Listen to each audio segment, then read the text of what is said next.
The call reached the Poughkeepsie Police Department at precisely 12:03 a.m. on September 27, 2017. A female voice, flat and controlled, reported a shooting at an apartment complex on Washington Street. Officers responding noted an unusual calmness as they approached the address. The porch light was on, the door was unlocked. Standing just outside, barefoot and expressionless, was a young woman. She said 7 words. "I had no choice, you'll see why." In towns like Poughkeepsie, murder wasn't just crime. It fractured the quiet predictability that held a community together. No one expected a homicide call on an ordinary Wednesday night in this Hudson Valley town of just over 30,000. Patrol officers John Kearney and Alexis Dunlap were first on scene. Body cam footage later reviewed by internal investigators showed the two entering a ground-floor apartment. The living area was dimly lit, partially disheveled, with children's toys visible in the corner. A single gunshot wound had ended the life of the man slumped on the living room couch. His identity would be confirmed as Christopher Grover, 30, gymnastics coach, father of 2.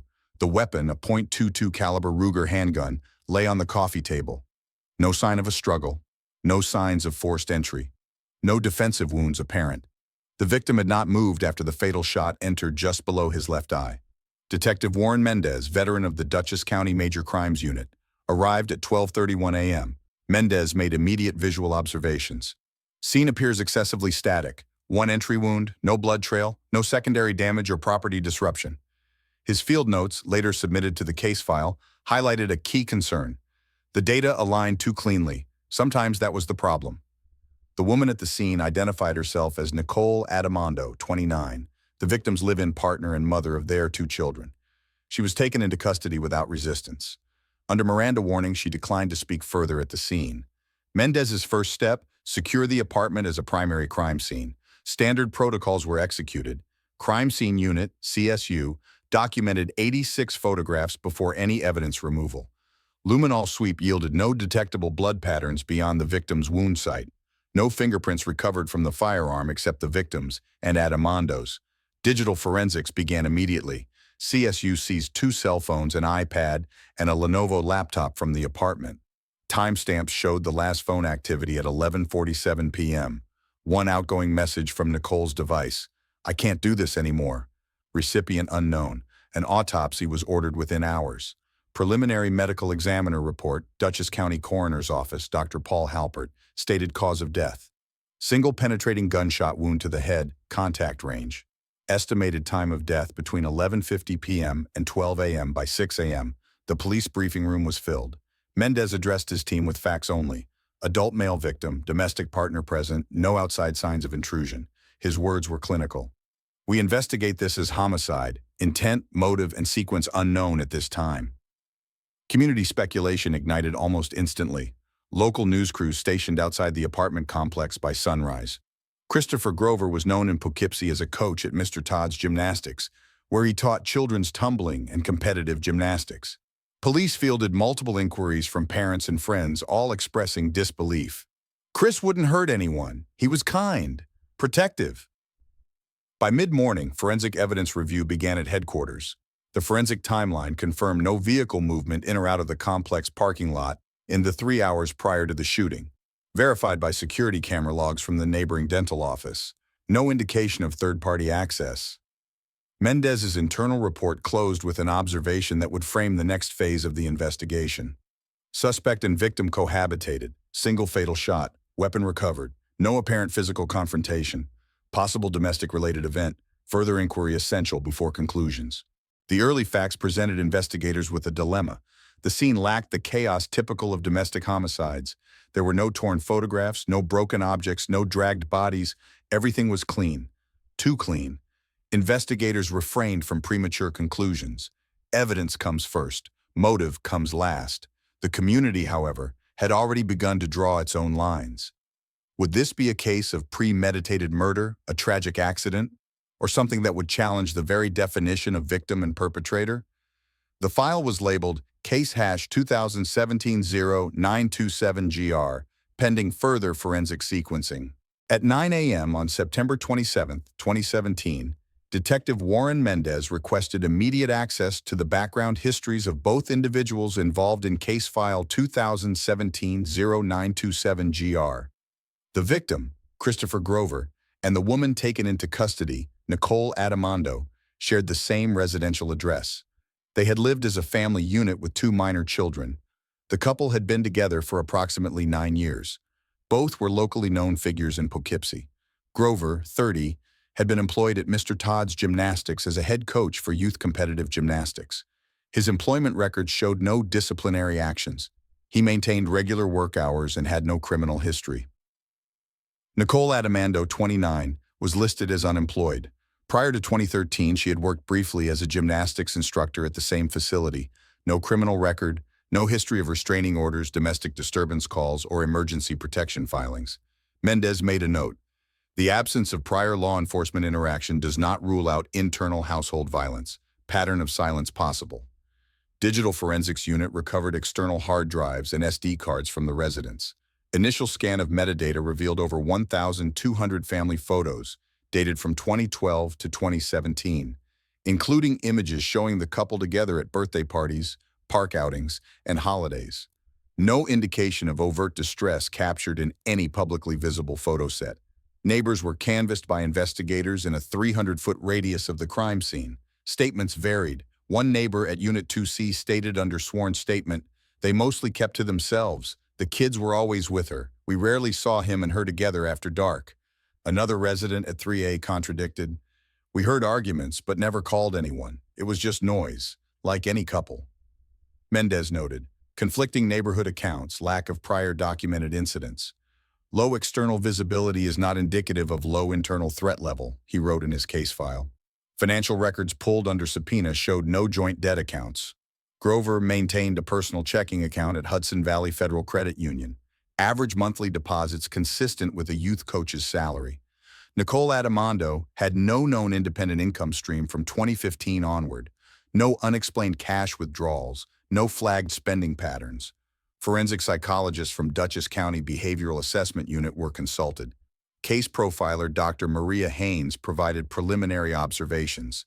We see isolated pair-bonded households with asymmetric control patterns. The lack of police history should not be mistaken for absence of coercive behavior. Device data extraction from Grover's iPhone 6 yielded routine work calls and text messages to coaching colleagues. No threatening or alarming content detected. Nicole Adamando's iPhone 7 data dump flagged 3 unsent draft messages from September 25, 26. The most relevant read, "No one will believe me. They never do." Investigators flagged the unsent messages for possible relevance to motive assessment. The data would be preserved under chain of custody for trial presentation if necessary. Children's welfare was confirmed immediately post-incident. Both minors were transported to family care under Dutchess County Child Protective Services pending legal determinations. No physical signs of harm were observed on either child during medical evaluation at Mid-Hudson Regional Hospital.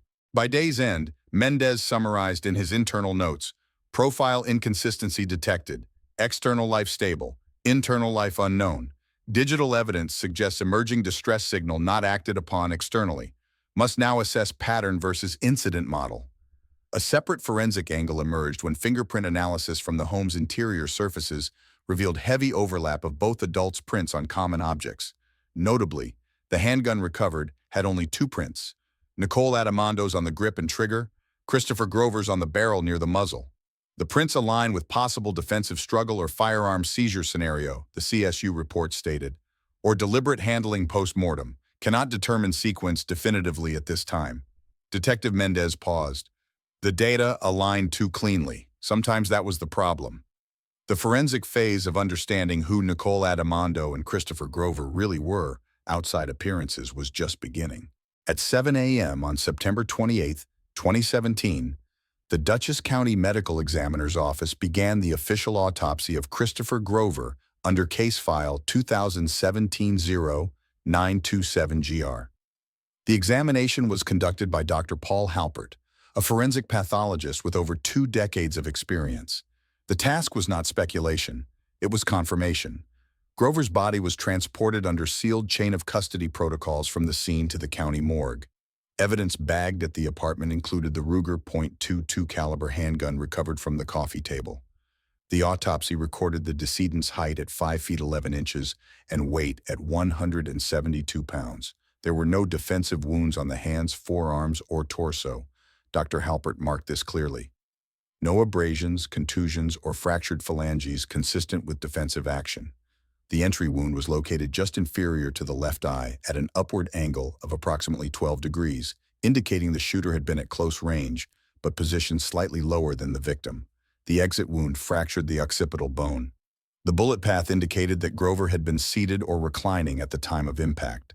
Toxicology screens later returned negative for alcohol, prescription narcotics, or recreational drugs. Stomach contents analysis confirmed a meal ingested roughly 2 to 3 hours prior to death, consistent with a domestic evening timeline. The cause of death was officially certified as single gunshot wound to the head, contact range immediate fatality. The preliminary estimated time of death between 11:50 p.m. and 12 a.m. Simultaneously, ballistics testing of the recovered firearm commenced at the New York State Police Forensic Investigation Center in Albany. The serial number of the Ruger handgun was legally registered to Christopher Grover. It had been purchased in 2013 through an authorized dealer in New York State. There were no reported thefts or prior complaints linked to the weapon. Test firings confirmed that the weapon was fully functional. Gunshot residue testing conducted at the scene had identified particulate traces on both the decedent's and Nicole Adamondo's hands. Mendez flagged this as a primary point of interest. The CSU report stated, "The presence of GSR on both parties is consistent with either close-range discharge near the decedent or shared prior handling. Cannot conclude discharge origin based on residue presence alone." The trajectory analysis ruled out accidental discharge. There were no ricochet marks, no errant bullet impacts elsewhere in the room. The bullet recovered during autopsy was a match to test rounds fired from Grover's registered firearm. Further examination of the crime scene diagrams highlighted the static positioning of the furniture and lack of disruption. Mendez noted in the margin of his copy, "No signs of physical struggle pre- or post-discharge, raises probability of single action versus altercation." Fingerprint analysis conducted on the weapon reconfirmed only 2 sets of prints, those belonging to Nicole Adamondo on the grip and trigger, and Christopher Grover's partial latent prints near the barrel and muzzle. Investigators recovered partial swipe patterns on the laminate surface of the coffee table, consistent with the gun being set down post-discharge rather than dropped. Crime lab imaging captured clear transfer marks. Mendez remained unsatisfied. "The clean surface wipe down is absent. The transfer patterns are too deliberate," he later commented in the report. The investigative timeline established: last detected phone activity at 11:47 p.m., last neighbor auditory observation of voices inside the apartment at approximately 11:40 p.m., 911 call placed at 12:03 a.m. No third-party DNA was recovered from any of the evidence collected within the apartment. No signs of forced entry or tampering with locks or windows. This phase of the investigation allowed law enforcement to lock the narrative framework: one firearm, one victim, one present witness. No unknown intruder hypothesis remained credible. The question that began to emerge internally within the Dutchess County Major Crimes Unit was no longer whether Grover had died from homicide. That was settled. The operational question shifted to whether this was murder or self-defense.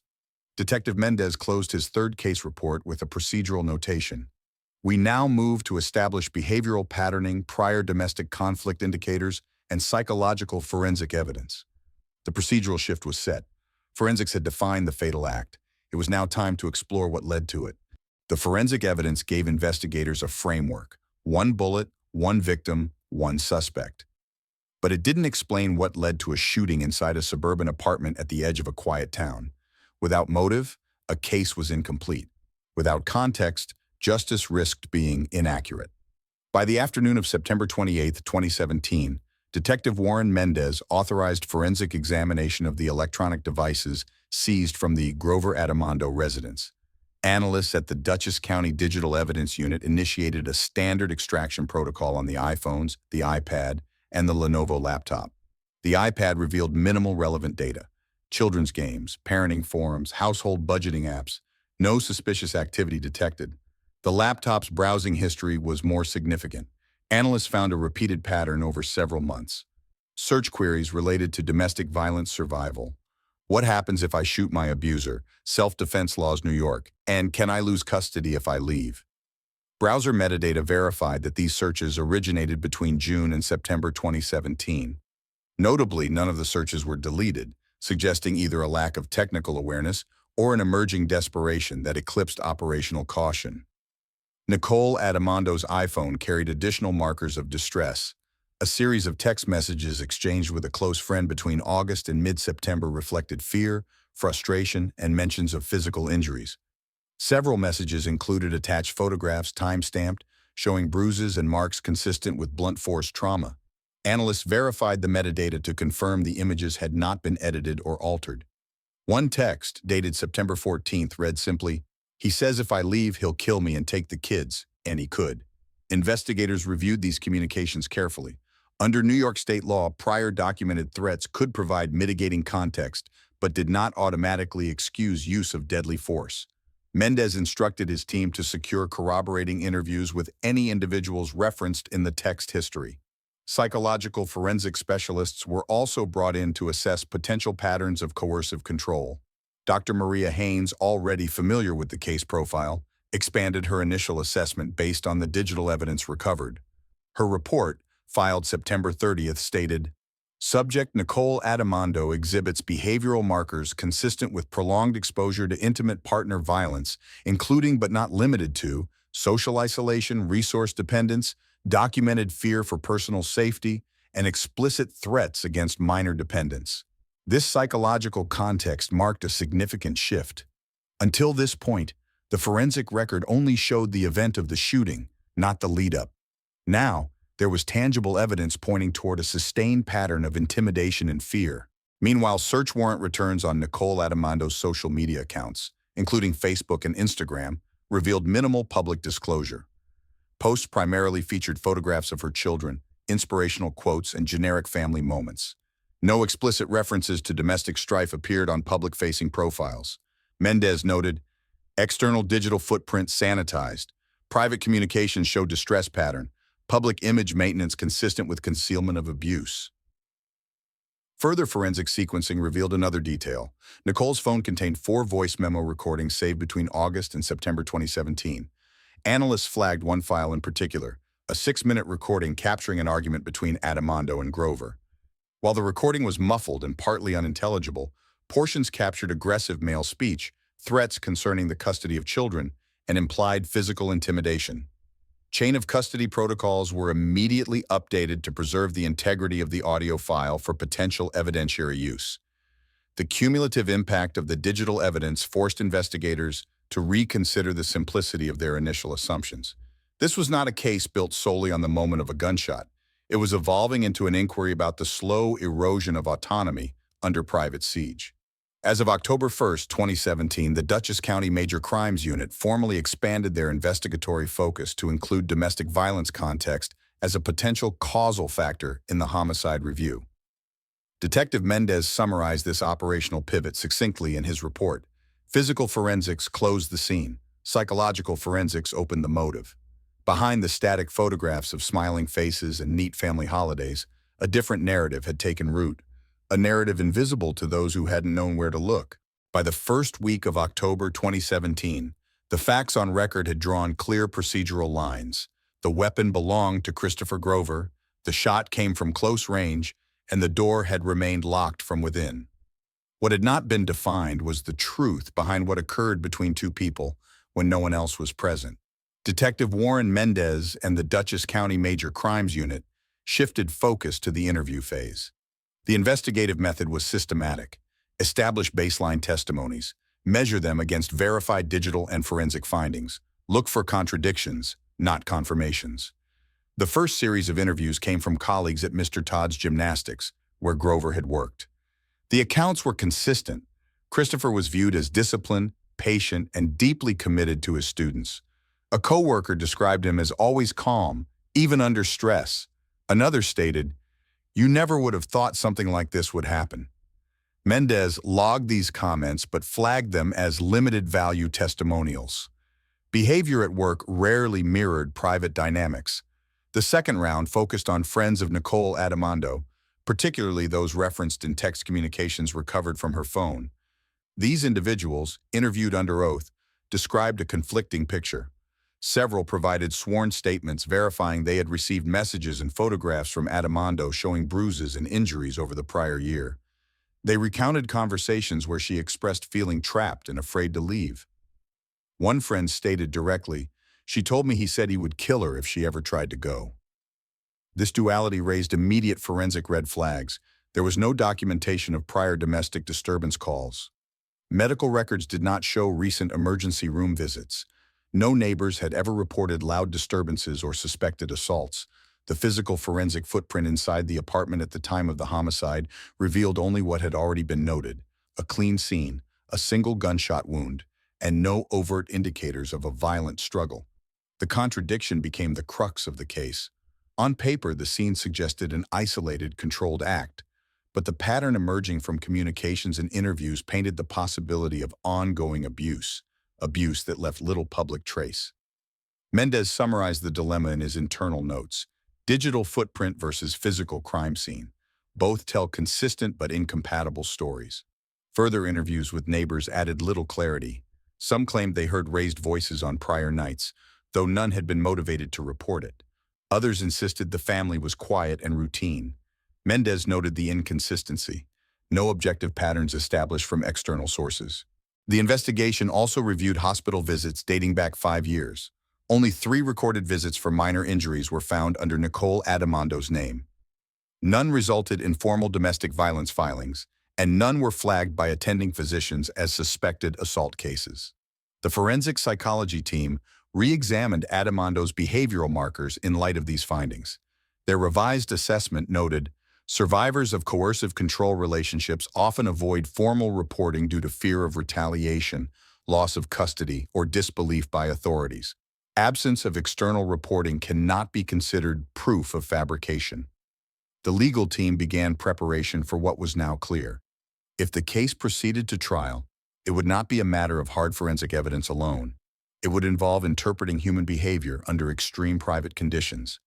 That placed extraordinary weight on jury perception.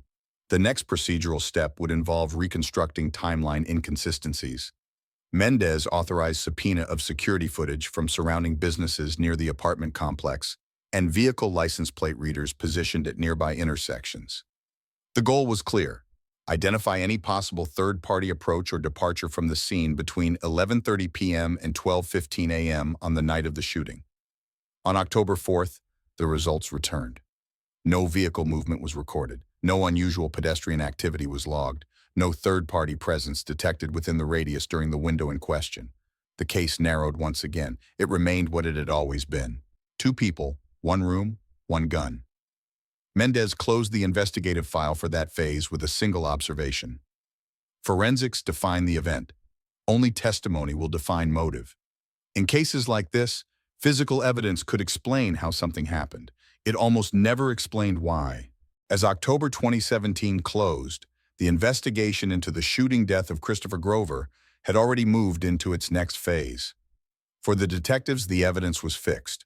What could change was public perception, and by extension, jury perception. The first media reports broke slowly, initially as brief police blotter entries.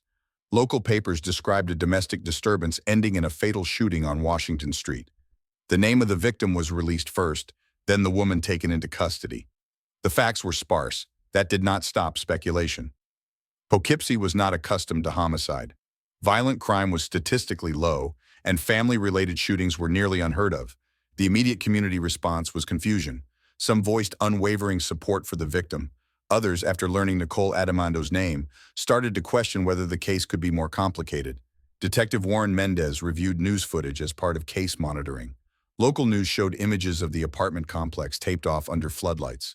Commentators, lacking access to court records, resorted to generalized reporting. Mendez logged his observations. Media narrative forming without full facts can impact jury pool. By the second week of November, national coverage accelerated. Women's advocacy groups learned of Nicole Adamando's allegations, as later revealed through police reports and public filings. Organizations including Survived and Punished and local domestic violence coalitions began publicly supporting Adamando. They described her as a survivor forced to act under imminent threat. Online petitions demanding her release quickly gained thousands of signatures. Public rallies were organized outside the Dutchess County Courthouse, some held in complete silence, others featuring speakers condemning systemic failures in addressing domestic abuse. The prosecutor's office remained silent. By legal protocol, they were prohibited from addressing active case specifics in the media. The defense strategy shifted as the publicity grew. Legal counsel for Nicole Adimondo began preparing to file under the Domestic Violence Survivors Justice Act, DVSJA, a relatively new statute designed to reduce sentencing in cases where long-term abuse could be proven as a contributing factor to a criminal act. From an investigative standpoint, the pending legal maneuver did not alter case file completeness. Mendez documented, DVSJA not applicable at investigative level, defense motion only relevant at sentencing phase, case facts remain homicide by firearm. Nevertheless, media coverage had created a second courtroom, one of public opinion. Investigators became aware of a growing pattern online. Case commentary expanded across social media channels, often drawing polarized conclusions from incomplete information. Posts ranged from detailed speculation about potential abuse to calls for maximum penalty. Mendez issued internal guidance. No personnel interviews with press, all inquiries referred to public information officer. In December, the formal indictment of Nicole Adimondo was handed down by a Dutchess County grand jury. The charges, second-degree murder and second-degree criminal possession of a weapon. Public reporting noted the charges but highlighted the pending DVSJA motion. Articles pointed out that this would be the first major test of the act under such severe charges. Analysts debated in print and on air whether Adimondo's alleged victimization should mitigate legal culpability. Meanwhile, private preparations continued. The prosecution team began constructing its trial strategy, centered the case on forensic evidence, procedural consistency, and lack of reported prior violence. The defense prepared to counter with survivor expert testimony, digital communication records, and psychological assessments already on file. No further statements were issued by law enforcement. The role of the investigation was complete. The case had moved beyond the detectives. It was now headed toward the courtroom. The final pretrial report in the major crimes file read, "Case referred for trial. All evidentiary materials secured under chain of custody. Investigative operations closed pending trial testimony." For Detective Mendez and his team, the facts would remain unchanged. What remained uncertain was how those facts would be interpreted by 12 jurors after being filtered through weeks of public debate and legal argument. The next phase would determine not what had happened, but how a justice system would choose to define it. The trial of Nicole Adimondo began in March 2019 at the Dutchess County Courthouse. The presiding judge issued strict instructions to both counsel and media. No cameras, no live recordings, no public commentary until proceedings concluded. Despite that, every seat in the gallery was filled on opening day. The prosecution opened by framing the case around forensic certainty. A single bullet from a legally owned firearm had ended Christopher Grover's life. There were no signs of struggle. The apartment showed no evidence of forced entry, and no immediate threat was present at the time of the shooting. These were facts not in dispute. Lead prosecutor Christine Halk focused on sequencing and control. She described the act as intentional, not impulsive. The defendant had retrieved the gun, fired it at point-blank range, and waited nearly 15 minutes before contacting police. That timeline, the state argued, undermined any claim of panic or fear-driven response. To support the theory of premeditation, Halk introduced the forensic sequence in its entirety: trajectory report, gunshot residue analysis, fingerprint patterns on the weapon, and the post-mortem contact angle estimation. The state's expert in ballistics testified that the angle of the shot was consistent with the victim being seated and relaxed. No erratic movement, no attempt to shield himself. The impact pattern was clean and close, just below the left eye, upward trajectory. That positioning became a cornerstone of the state's case. Their argument was simple. If Adimondo had feared for her life, no forensic evidence supported a physical altercation leading up to the gunshot. But the defense was prepared. Led by attorney Benjamin Ostrer, they introduced a different timeline, one constructed not from the night of the shooting alone, but from months, years, of digital and testimonial records. His argument rested on the accumulation of fear, not bruises that could be seen, but coercion that left no visible trace. Ostrer introduced the text messages, the photographs of injuries, and the metadata proving they were sent to trusted contacts long before the incident. He presented the voice recording captured weeks earlier, 6 minutes of Grover shouting, threatening custody battles, using language suggesting control over Adamondo's movements and choices. The defense then called psychological expert Dr. Maria Haynes, who had reviewed over 200 pages of case file documentation, including interviews, recorded statements, and social history. Her testimony clarified that Adamondo exhibited behavioral markers aligned with prolonged coercive control. She described the psychology of entrapment, how threats of violence, loss of children, and social disbelief create a closed system where leaving feels more dangerous than staying. Under cross-examination, the prosecution challenged Haynes on the absence of formal police reports or restraining orders. She responded directly, "Absence of public complaint does not mean absence of private abuse. That is the foundation of coercive systems. They are built to avoid detection." The jury remained silent. Their expressions were unreadable. The trial continued over several days. Colleagues of Grover were called to describe his character: respectful, calm, focused. Friends of Adamondo testified that she had confided in them, shown them photographs of injuries, and described patterns of intimidation. Each side presented its witnesses. Neither presented certainty. When Nicole Adamondo took the stand, it marked a pivotal moment. She testified in controlled tones, her voice steady. She recounted not just the night of the shooting, but the years preceding it. Years, she claimed, that stripped away autonomy piece by piece. She said she did not plan to kill him, but believed he would kill her eventually. She stated that he had threatened to take the children if she ever left. Her testimony was not emotional. It was procedural, chronological, focused on action and reaction, not fear and feeling. Her attorney guided her through the documentation already introduced as evidence.